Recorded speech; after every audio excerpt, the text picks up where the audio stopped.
Just before we get going, I do want to congratulate and acknowledge two former Leafs in Alexander McGillney and Joe Thornton, who were recently inducted into the Hall of Fame. So tremendous honor for two great players. So congratulations to them and their families on a great honor. Fire away. Brad, you said the last time we met, you used the term change the DNA of this team. Can you kind of describe what that might look like, starting with the draft, through free agency, and of course over the summer, because the work's never done? Yeah, I heard that kind of got some play. That was the gotcha. Again, I think I said it at the same time, Kevin, it's not about airlifting in 20 new bodies, right? You have to continue to evolve. It's a mindset as much as anything. And that's what we'll continue to do. Obviously, there's going to be roster change. There always is every year. You need everything to be successful. You need skill, you need talent, but it's ultimately it's that competitiveness, and we see it. We've seen it here the last month here, or recently over the last few weeks, and in the remainder of the playoffs. We see it every spring and summer, and every April, May, and June in the playoffs. So we want to continue to build that. Brad, do you think stand with Mitch? Do you think? Sorry. Where do things stand with Marner? I wouldn't say a whole lot of change right now. Obviously, we're approaching free agency. We've had communication. I'd probably describe it, unless there's, a significant change here. I would anticipate that he's going to hit the market, and we'll see where things go. What are the chances you could get something for his rights before July 1? Yeah, we'll see how everything goes. Do you expect to meet with him on July 1? Sorry? Do you expect to meet with him in his camp? We've had communications on a regular basis, so we'll see how everything plays out. Are you confident, Brad, that you can get Tavares and or Knies done before Tuesday? Yeah, well, obviously with John, there's a deadline, right? We've had lots of communication. I would say you're always a little bit hesitant to frame it. I'm trying to give as much information as can.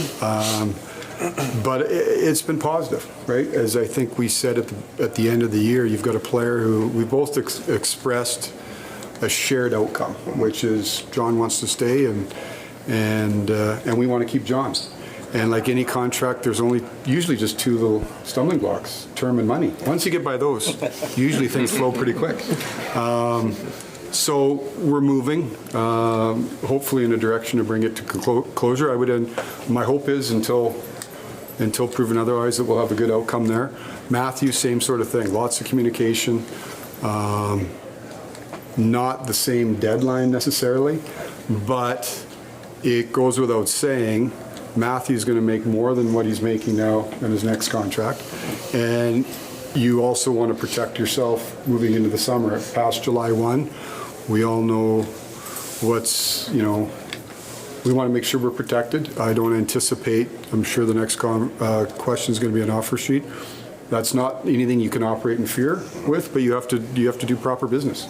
So we're very hopeful that it'll get to a good conclusion. When that is, time will tell. What sort of challenge is it for you as the GM when you're going into an off season and Marner's set to test the market, a core piece? Like, what sort of challenge does that present to you? Well, you're trying to make your team better, and you've got the potential's there to lose a really good player. So lots of challenges, but we try to look at it as use those as opportunities as well, right? So that's the job. Everybody's focused on July 1st, and I get it. We don't play on July 2nd, so you use the time starting on July 1st to try to make your team better, and that may come in July 1st. It may come August 1st, September 1st. You're not sure, so continue to work the market, but certainly some challenges. Really good player, and I think I said this before too. There's not a Mitch Marner tree that you go to and just replace him. So if that indeed happens, we'll continue to look at ways that we can help ourselves. What's your number one priority in free agency? We'll see when we get there, right?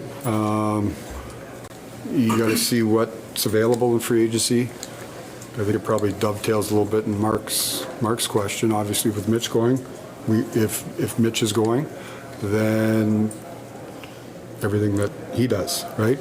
As well as trying to get better. So we look at all positions. What sort of opportunity, you mentioned there's opportunities as well as challenges. What sort of opportunities does it present when you have a player like that may be leaving the organization? Well, I don't know if it's an opportunity when he's leaving. It's, there's cap space available. So that leads us to how you're going to use that, right? So those are the things you have to look at. To that end with cap space, Don Waddell said this morning, Brad, that in his opinion, just because a player was worth $3 million last year, the cap going up does not automatically then make him worth $4 million. I'm sure you would tend to agree with that. How do you push back against players who in contracts negotiations feel that because there's more space, I am now worth more? Well, that's the rub, right? Obviously, with the cap going up, each player looks at how that affects them and how that affects their value. Again, it's always a puzzle, right? So as much as we could say there's cap space available, there's going to be cap space allotted. There's going to be more cap space allotted to Matthew Nyes next year, whatever that number is, than he had this year. So it's allocating the dollars, but that's the question, or the answer to your question is really the essence of that negotiation, and the push and the pull is trying to find the value that you think fits for that certain player, and then obviously it's got to work for the player side too. As you look at, as you maybe review the season now, like whatever, a month or 6 weeks after it were over, do you look at the team any differently, that there was the only one to push Florida to 7 games over the course of 4 rounds? Yeah, I don't necessarily look at the games. Like I said, the best team won. I think that was very clear. The best team won the Stanley Cup this year, and there was lots of good things that we did, right? And you see it for every team that loses. Dallas made it to, I talked to Jimmy, Dallas made it to, was their 3rd straight conference final, and you feel like, when you lose, you miss the playoffs for the last 5 years, right? So the disappointment and the negativity when you finish sometimes increases as further you go. So you have to keep everything in perspective. There was lots of good things, but like I said, whether we lost in 5, 6, or 7, I don't think you can get hung up on the number. The best team won the cup, and now we've got to find a way to continue to make ourselves better. Understanding you inherited a lot of these contracts, but with all the no trade, no move clauses, how seriously does the organization need to look at how easily it hands those out? Well, I don't know. I think that's a very general statement, Luke. I think in any contract, I'm not here to throw a rock, it's easy to look back in hindsight. When the contracts are getting done, sometimes those are mechanisms as a negotiating to get a contract done, right? So you certainly always like to have as much flexibility with a contract as possible. So those are never viewed as something that you just give out for the sake of giving out, but I think that they're easier to look back in retrospect than it is to really dig into why whatever trade protection was given was given. How much does experience weigh in on priorities for free agency? We saw a lot of older players really excel in the playoffs this year. How much does... The experience, looking for experienced players in those critical moments. Yeah. I mean, experience, I think you always have to balance everything, like experience, youth. I think the league is getting younger and younger.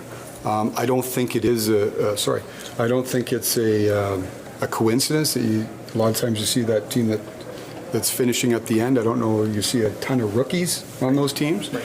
So that it does play a factor, but it's all balanced too, right? Like there's a lot of things young players can bring to a lineup. You're seeing young players play earlier now than you did years ago. The energy and everything that they bring. So I don't think you can just blanket it and say, okay, you need a bunch of guys that are a bunch of graybeards, right? It's all balance, right? And ultimately, it's like any position you look at. Okay, what's available, what fits, and what's the cost, and then certainly experience plays a role in it. So you can never have too much experience, but you've got to balance it as well. What are the chances you move up in the draft, and how difficult is a decentralized draft? What are the challenges to making trades when everybody's all over the place? Yeah. We've had a little bit of experience, right? We were talking about the other day, I don't remember. It doesn't seem that long ago, but sometimes it seems like it was a long time ago. You're missing the personal contact, right? Where you could get up and walk down the table and talk to one of the guys. So that's probably a little bit of challenge. But we've got phones. We'll I don't anticipate it being a problem. As far as moving up at 64, we'll see. I think that Mark will speak to it in a little bit, but the guys are well positioned here, looking at move down scenarios, potentially more than move up. But you just see how it all unfolds. There's no draft floor that you don't have to not be at anymore. Yeah. Well, the advantage is it's a little bit of the timing more than anything else, right? You're usually in the draft city Friday, Saturday, and then you got to travel back. Everything's jammed up, right? You got free agency right behind it. But there is, the draft is I love the draft, right? And you got everybody in one location, but within the room, you're not confined to that table where you really can't talk to anybody. Now you've got the ability to sort of move around and speak to people more easily than you would in the normal setting. How much is your phone ringing these days versus a normal year? Is it? Yeah, normal. There's normal conversations. I mean, obviously there's been, we've seen all the transactions that are taking place, but yeah, I would call it normal, Mark, in terms of the communication. Lots of it going on. You've got a handful of other Prospects RF. and picks. Sorry, Are you willing to move prospects and picks given the trade scenarios presented? How open are you to that? Yeah. And in a general comment, I'd say we're open to everything, right? But again, it's got to make sense. So we're not just going to shuffle out, a prospect for the sake of a prospect, but we're looking at all sorts of scenarios. At the end of the day, it's got to fit from a roster standpoint, dollar standpoint, and value standpoint. You've got some other RFAs beyond Matt. Would we expect to see Nick and Pontus get qualifying offers, or is it just routine business for you? Yeah, we'll get to that. We've been, with any of our free agents, we've talked to them. Some of them, again, a lot, and this is nothing against any of the other players. There's been more, the UFA guys, with the timeline, you're spending probably more time there. But we've certainly been engaged with any of the guys that need contracts. Does that include Lawrence and Pacioretty? Yep. Yeah, everybody we've talked to, or everybody that's up, we've talked to, and have a feeling on what either side is, whether they're going to come back, whether they're not going to come back. But those that we're engaged with, we have a little bit of a sense where they're at. Is there a sense that Pacioretty wants to keep playing hockey? I think so. Yeah, I do. I believe that he does. I don't want to speak for him, but I've talked with Alan, and certainly, after him getting away for a bit, that he feels that he wants to keep on. Do you still see a fit for Nick Robertson? Yeah, I think Nick's a good player. Again, we're June, whatever we are, right? So the puzzle's got to come into place. But I think Nick's a good player, right? He's still a young player. He's still an evolving player, but he's got his skill set he shoots at the net, right? And that's a good skill set to have. So again, we'll see how it all plays out. But we're early days here. But Nick's a great kid and like I said, possesses a real good skill set.